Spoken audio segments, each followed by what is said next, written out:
For the first day of WWDC 2016, Apple took the wraps off of a new version of iOS.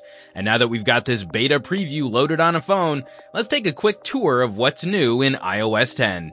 This is a pretty substantial update, looking at streamlining the user interface while expanding functionality. Services are key, and a lot of attention has been paid to those interactions. Starting off with the lock screen, the complaint that Touch ID was too fast has been addressed with a gesture. Picking an iPhone up will now light up the screen.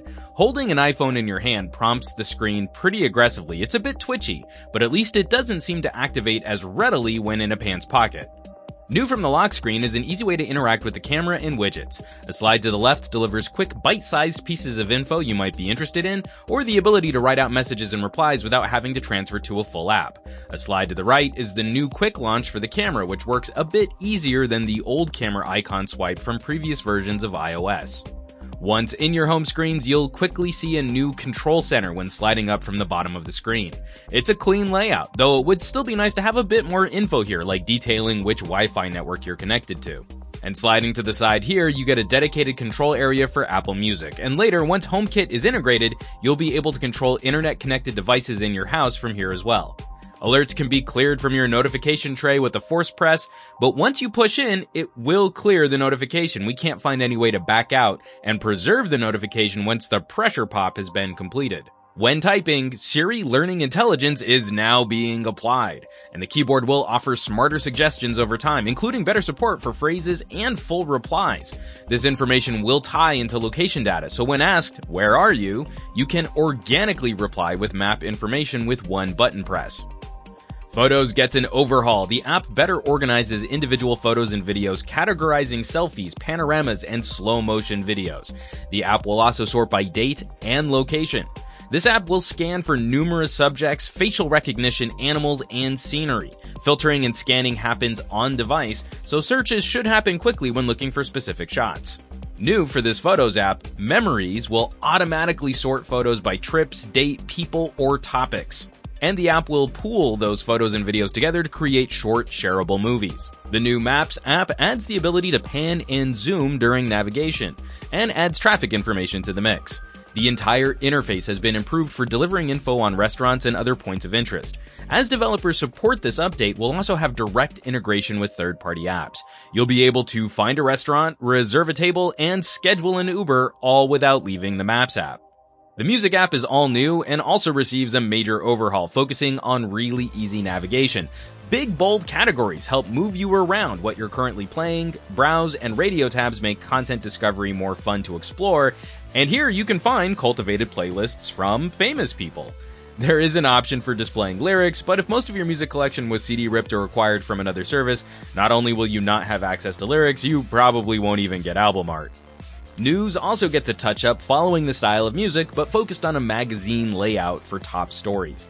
Subscriptions to popular outlets like Time or the Wall Street Journal will show up in this feed, alongside cultivated stories from traditional periodicals and web resources.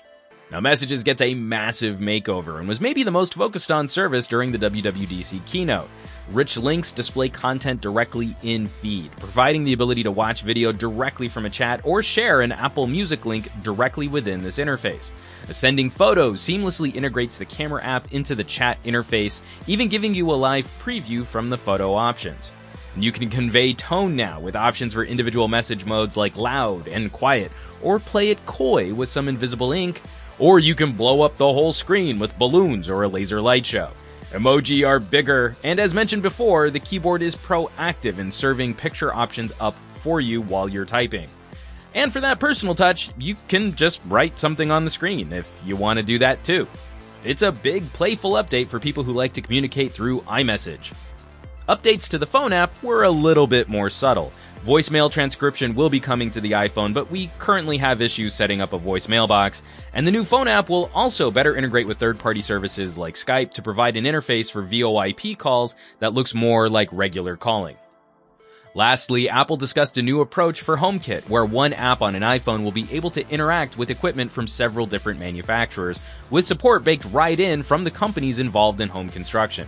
We'll have more to show on this once this feature is better supported, but it's a tantalizing early glimpse into home automation with an easy hub approach from a single app on your phone, which can interact directly with Siri for automated and voice controls. It's a big step for Apple. This iOS update brings a lot of functionality to the table, catches Apple up in a couple of key areas, and polishes up the look of a few services which were falling behind. For a beta, it's currently running well on both an iPhone 6s and iPhone SE, though the latter obviously lacks support for some of the 3D touch gestures, and some options in messaging are achieved through long presses rather than peaks and pops. We'd still caution against using beta software on a mission-critical daily driver phone, but this is already shaping up to be a solid update for the Apple ecosystem.